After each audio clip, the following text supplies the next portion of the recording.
घर के मंदिर में श्रेष्ठ है गरुड़ घंटी। वो घंटी आपको घर के मंदिर में सुबह शाम बजानी है। इसके अलावा आप जहाँ पर पानी रखते हैं वहाँ पर सुबह शाम घंटी बजानी है। इससे पितृदोष दूर होता है।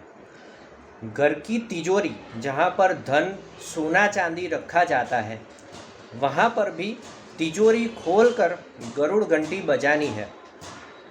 घर का मेन दरवाज़ा के अंदर खड़े होकर वहाँ पर भी गरुड़ घंटी बजानी है और मेन दरवाज़ा खोलकर बाहर की ओर जाकर घर के अंदर देखते हुए भी आपको ये गरुड़ घंटी बजानी है। इससे घर में सुख समृद्धि बनी रहती है और नकारात्मक ऊर्जा दूर होती है। इसी तरह से धर्म, ज्योतिष, वास्तु संबंधी तथ्य जानने के लिए हमारी चैनल रुद्रांश एस्ट्रोलॉजी को सब्सक्राइब करें।